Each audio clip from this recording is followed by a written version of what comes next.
In a world poisoned by cynicism, assaulted from all directions by the yawning black infinity of D-tier blockbusters and bargain bin comedies, it is easy to lose faith. Instead of kindling light, some have turned to cursing the darkness. They have lost the way. We have lost the way. But no longer. One man stands against them. One man dares to see the light in all things.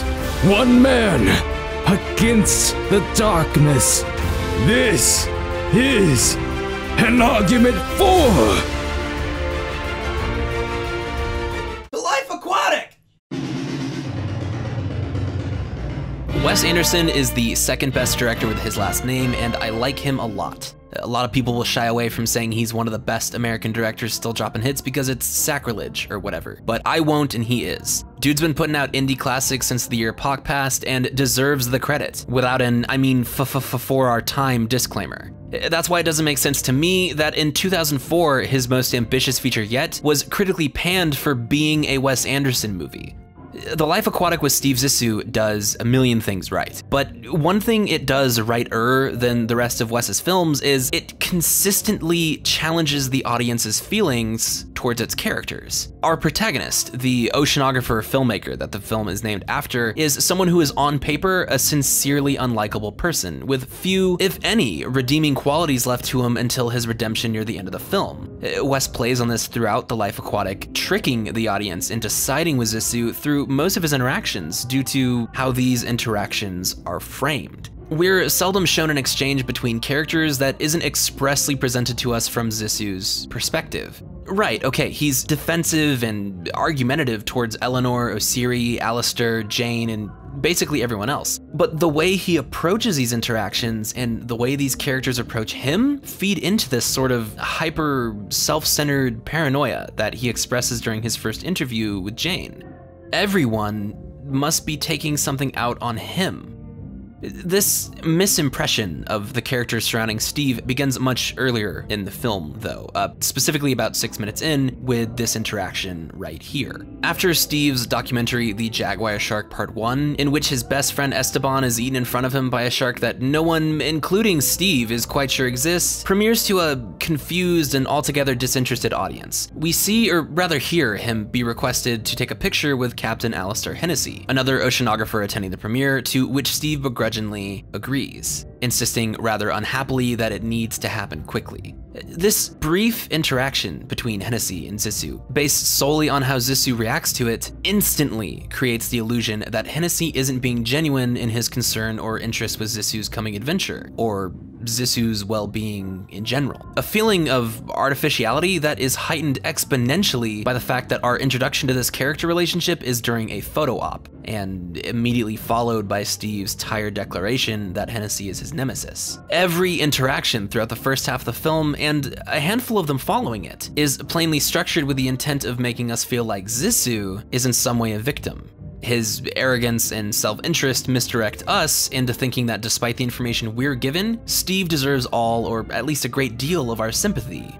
I mean, after all, the guy's lost his spark. We'll come back to this and how it pays off in a minute, but right now I badly want to talk to you about sparks. Whew. Here it goes. On top of what is easily in my top 10 film soundtracks of all time, The Life Aquatic also features my absolute favorite use of symbolism in a Wes Anderson film. Within the trio of Wes's films that The Life Aquatic finds its home in, what I like to refer to as the In Search of a Father Figure trilogy, animals and antiquity are usually the go-to when it comes to symbolic gestures or events. In Rushmore, we have dead languages. In The Royal Tenenbaums, we have cigarettes and pets. But in The Life Aquatic, we have electricity. After Zissou exits his premiere and shares an uncomfortable, to say the least, exchange trying to introduce a former mistress to his wife, we cut to a television, playing a past interview of Zissou and Esteban. Cutting back from the interview, Zissou is now alone in the frame, in a tighter shot with the focus shallowed. With an obligatory Wes Anderson 90-degree cut, it's revealed to us that the television is actually sat atop a pedestal, and as Zissou reaches out to touch his lost companion, it creates a spark at his fingertip. Zissou's lost Esteban, A man who, less than 2 minutes into the film, he tells us is his best friend. Much like emotional baggage takes on a literal sense in The Darjeeling Limited, so too does the concept of losing your spark in The Life Aquatic. The entirety of The Life Aquatic is built around Zissou's arrogance and self-interest, being a hastily put together papier-mâché mask to cover his trauma and loss of self. That quickly fades, leaving us with a man who is as inconsiderate and contradictory as he is gracious and charismatic. Not only has he lost his spark, but Zissou, and more importantly, those around him, place his past and who he used to be on a pedestal. And this leaves him feeling more isolated from his surroundings than any other shot in the film. This use of electricity to symbolize the loss of Zissou's former self carries on throughout The Life Aquatic, serving as the film's most prominent motif, either punctuating or prefixing every pivotal beat in the story. Mostly in the form of power outages aboard Zissou's ship, the Belafonte. Much in the same way that Steve deflects his failures and insecurities onto those around him, despite them never actually posing a threat or otherwise being a genuinely malicious presence in the film, every time the power goes out on the ship, someone else fixes it on his behalf. Most of the time, without him even acknowledging it went out to begin with. That is, until the second to last sequence of the film, when Steve is notified that they finally located the jaguar shark that he's spent the last hour and 45 minutes of runtime in pursuit of. Wolodarski interrupts Zissou and Jane, sharing a vulnerable moment of reconciliation to let Steve know that the shark has been located on the far side of the reef. But as he rushes out of the cabin by himself, the power goes out. The entire remaining cast of the film complaining in unison that they had thought the Belafonte's electrical problems had been fixed. Once again, a beat in the story made literal. After everything Steve has been through and his reconciliation with Eleanor, Allie, Ned, Jane, and his crew, it seemed like he was finally okay. When the moment arises to confront his pain, he isolates himself without thinking twice. But then, defying the entire cabin's expectations as well as ours, Steve turns around and he fixes it. With the team left stunned, he invites the cabin to confront his trauma with him. With the surge of electricity and Steve's decision to face the loss of it directly, he finally reclaims his former stature as the warm, charismatic leader we've been shown glimpses of throughout the film. This sort of sudden vault in emotional development for Zissou is seen only one other time in the film, when the Belafonte is taken hostage by pirates and is also prefixed with an electrical surge. This time, however, the cue is aural, not visual. As Steve listens to his crewmates pray for their lives and the peril that he's put them in becomes fully tangible to him, a flashback to Esteban's death is accompanied by the sharp sound of an electrical current. And when we cut back to Steve on the ship, a spark has been reignited not only within him, but within his world. The overwhelming blues and grays once present in the frame, now replaced by the lively oranges and yellows we had grown used to up to this point in the film. And Steve is, albeit temporarily, surrounded by sparks, which conveniently brings me back to where I started. Steve Zissou is the hardest to defend protagonist in a Wes Anderson film. Not as a character, but as a human being. Notice how he completely blames Ned for this attack? Sure, you might say, Steve charted his devoted crew as well as some unpaid interns and a bond stooge through unprotected waters vulnerable to piracy to save money. But Ned should have been on watch. Ned could have stopped this, right? Steve is so adamant on self-inserting and imposing his insecurities and fear of fading out onto his illegitimate, possibly son he ignored for his entire life, that he changes the 30-year-old man's name and then doesn't tell anybody he did it. So what at first seems like a simple comedy noise, where Klaus makes fun of the name Steve has given Ned, building on the tension between these two characters that has been present since Ned's introduction to the team, turns out to actually just be a glaring flaw in Steve's leadership. Changing Ned's name on the watch list without telling his first mate or the rest of his crew is incredibly reckless by itself. But he does so by stamping the name he came up with for Ned over his own. Once again, Steve absolves himself from any responsibility. The only person who knows Ned should be on watch is Steve, but he resigns himself to wallowing in defeat after glimpsing Ned and Jane kissing through one of his research dolphin's cameras. From Steve's perspective, he's the one who's been wronged. Every tension, every confrontation within The Life Aquatic is not only caused by Steve, but it is then shrugged off and deflected onto those who care about him. And more often than not, this ends up being the person the confrontation is with, because the only one who made it a confrontation is him. And the writing, editing, framing, and scoring of this film all complement this multi-tiered defense mechanism exceptionally well. I mean, Steve has his points, right? Why can't Eleanor break the news to him that his cat died a little nicer? Except she did. As a matter of fact, the only part of this interaction featuring anything other than genuine sympathy is Steve criticizing her attempt to inform and comfort him without even saying hi to her. Eleanor turning her back to him before he finishes his sentence reads to Steve and the audience like a confirmation of what he's projecting. Eleanor doesn't really care. Why is she so rude about it? What, she can't try to sound more empathetic? Wes sets these traps all over the film. Alistair can't remember the name of Steve's film because he was at the same event premiering his own film, but he still makes a genuine effort in asking how Steve has been and even reaffirms him after Steve gives an eye-roll prefixed discourteous answer.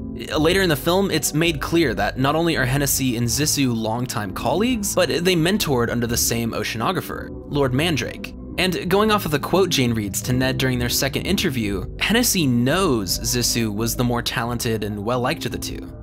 Alistair may have more money, and they may compete on some level over Eleanor, but Alistair only ever tries to help Steve throughout The Life Aquatic, and is even surprised by Steve doing him some kindness in return later in the film, when he accidentally rescues him. Steve still holding on to his spite, going so far as to not offer him first aid for a bullet wound in his chest, while he immediately orders first aid be given to Pele.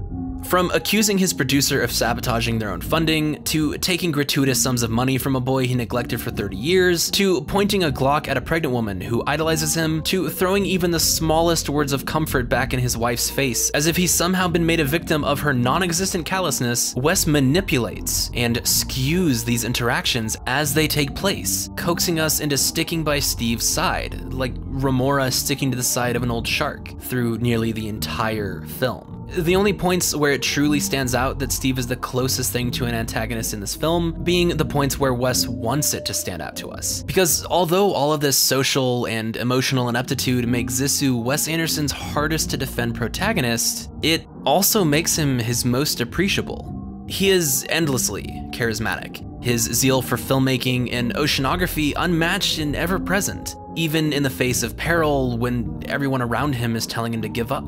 He acts selfishly and callously, at times with wild abandon and with no concern for those around him. His behavior throughout most of the film is objectionable at best, but Bill Murray's performance, as well as the almost youthful playfulness that's present in every line that Wes Anderson and Noah Baumbach wrote for Zissou, keeps us rooting for him, from the beginning to the end of the film. The Life Aquatic can at times be a challenging story to watch, not because of its surface level insincerity or its abundance of quirks, but because Steve Zissou is a challenging person to watch, because he feels more like a person than any other character in any other Wes Anderson film. Speaking of people and The Life Aquatic's contrast between reality and artificiality, I think it's about time we talk influence. Specifically, it's about time we talk The Life Aquatic with Steve Zissou's inarguably greatest influence, Jacques Cousteau. Jacques Cousteau was an explorer, oceanographer, inventor, author, and filmmaker that sprang to the forefront of nature documentary filmmaking and left the world in awe with the release of his 1956 Palme d'Or-winning documentary, The Silent World. Still considered one of the greatest nature documentary films ever made, and only one of 2 documentary films to have won the Palme d'Or, it laid the groundwork for how to make a truly captivating nature documentary film. And everything in The Life Aquatic is either placed as a mirror to The Silent World or composed with the express purpose of controverting it. From the opening shot of Steve's film, right down to the Team Zissou uniforms being pulled almost straight from Cousteau, to the scoring and the character's treatment of marine life within The Life Aquatic, directly contrasting Cousteau's film. In the same way that Zissou sways back and forth between the fantasy and reality of who he is, so too does the film itself. Anderson weaves very deliberate and overt references to the silent world throughout The Life Aquatic. Jacques, as well as his crew aboard the Calypso, killing sharks out of irrational, misplaced anger, deflecting the remorse they felt for a baby whale's death at the hand of their own ship by attacking their perceived enemy, is mirrored by Zissou's treatment of every supporting character in The Life Aquatic as a result of the death of his friend. Contrary to what his paranoia and self-loathing would have him believe, everyone surrounding him is a benevolent presence. The only assuredly antagonistic figure in The Life Aquatic being Zissou himself. And this guy, I guess? Steve, I have to tell you, I am really glad your friend is dead, you idiot bitch. お前はもう死んでいる。何? Anyways, the point is, The Life Aquatic takes from the most arresting moments of Cousteau's masterpiece and projects them through a lens of childlike idealism, acting as a series of mirrors that either brighten or altogether upend nearly every beat within the silent world. One of Cousteau's crew members grabbed their rifle in order to put down a suffering whale that had been fatally wounded by the Calypso's propeller. Hennessy asked one of his crew members to load his rifle in order to kill the thief at his facility, not realizing it's Zissou. The suffering whale, struck by a propeller he could have avoided. His own negligence. The Calypso is constantly swaying and at times crashing against uproarious waves, while the Belafonte is never shown to be unsteady or swaying with the exception of one hallway shot, similar to Carol Ballard's The Black Stallion. Team Zissou innocently tests dynamite in the sand and uses it only once in the film to save their friends, while Cousteau used it on reefs, killing hundreds of fish to catalog their populations. The rising action of The Life Aquatic, Steve's ambition for the first chapter of the film, is to kill his perceived enemy, as a knee-jerk reaction to the guilt and sorrow that washed over him. Much in the same way Cousteau and his crew rationalized killing innocent sharks for responding to an animal Cousteau and his crew themselves inadvertently killed. But through Wes's rose-tinted lens, this part of Cousteau is rejected and inverted. Zissou's vendetta immediately curtailed and rescinded upon finally confronting his trauma, surrounded by those who love him as he rediscovers his love for marine life and accepts his loss. The scoring of The Silent World is triumphant, full of thunderous and bright string compositions, while the scoring of The Life Aquatic is mostly a mixture of subdued MIDI compositions and rock ballads, almost all of which are stripped-down Bowie songs that have been translated into Portuguese. And that's what The Life Aquatic is. Idealization pitted in its endless struggle against reality, and the whiplash that it causes. The Life Aquatic takes all of the beats and all of the set pieces that made Cousteau's The Silent World such an enchanting documentary, and refashions them, albeit slightly, into Wes Anderson's vision of Cousteau. Speaking of music, I've been dying for the last 2,894 words to talk about this movie's soundtrack. I mean, it's so good. Okay, so the score of the film was composed partially by Mark Mothersbaugh, keyboardist of Devo, turned film score composer, and partially by Sven Liebig, except his portion of the score was originally written for the Australian nature documentary series Inner Space. And although they vary in instrumentation and overall tone, the compositions still coalesce exceptionally well to accentuate the feeling of artificiality that Wes was aiming for. The score, composed and selected to indicate moments of unnaturalness and disingenuousness, plays during moments taking place within Steve Zissou's documentary, The Jaguar Shark Part 2. Although the interactions that take place over these compositions aren't explicitly insincere, it detracts from the emotional weight that they would otherwise carry. And Ned points this out here during their argument, jabbing that he's just another character in Steve's film. And it's true, at least to Ned, because almost every interaction they've shared up to this point has been underscored by the simplistic, synthetic compositions that he grew up listening to. He doesn't see or hear Life on Mars swell into the foreground after Steve meets him, or Search and Destroy by Iggy and the Stooges blaring so loudly that the only sound to break through is a single shot to the neck of a pirate Steve swore he would kill for hurting him. Not only are these pieces of music not playing in their world in the way Sao George's David Bowie renditions or Joan Baez and Ennio Morricone's Here's to You are, but Ned isn't even present for them. In the first instance, due to being out of frame, and the second instance, due to being out of, consciousness. So what this means is, from Ned's perspective, their interactions accompanied by the score feel more artificial than they do to us. Their few moments of naturally, comfortably talking to each other, underscored either by Sao George's muffled renditions of David Bowie, or no music at all. Every genuine moment of the film where a character isn't hiding their feelings behind a mask is accompanied by this, or this, or this, or this. Ned's theme, accompanying us as Steve and the rest of Team Zissou descend to confront the jaguar shark, fading into the ambience of the ocean floor and finally being replaced by Starolvar by Sigur Rós, triumphantly climbing into the foreground as every character we've grown to know for the last hour and 47 minutes jaw drops while Steve finally lets his pain go is the most visceral and persuasive musical transition in Wes Anderson's filmography. Everything that made Steve Zissou such a hard person to like, or even try to defend, is washed away in an instant. And what is left is what we've spent the entire film seeing echoes of, in the expressions and behavior of not only him, but of those around him. A charismatic, warm man who still wishes he could breathe underwater, stripped down to his core, and left completely defenseless, but whole. It is precisely this contrast between artificiality and sincerity, this rapid cycling between fantasy and reality, that functions as The Life Aquatic's thematic baseline. Without such distinct and precipitous changes in tone, The Life Aquatic would sink. But just as Wes fools us into thinking that everything is hopeless, or the interactions become too cold or contrived, Iggy and the Stooges soars in. And it's as if the natural world's been turned upside down. Or Mandrake.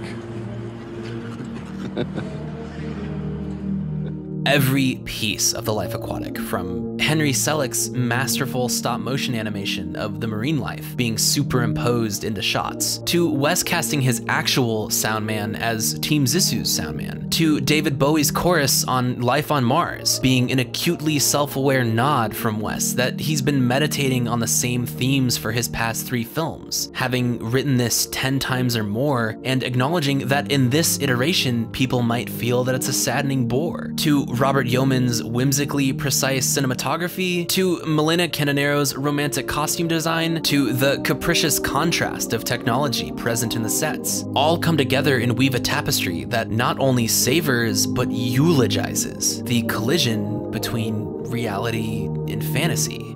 One that both condemns and exalts, criticizes and praises, and mourns and celebrates the idealized versions of ourselves that live in our head, and the idealized versions of others that live in there as well, especially fathers, or the surrogates for them that we seek, whether it's Jacques Cousteau or Orson Welles. But you know how the saying goes, you should never meet your idols. Except maybe we should. Maybe instead of idols to us, they could be people, completely separate from the image we had of them when we were 11 and a half. Maybe it'd be better that way. Anyways, Wes, I loved it. I'm throwing it an easy 8 out of 10. Critics are bugging.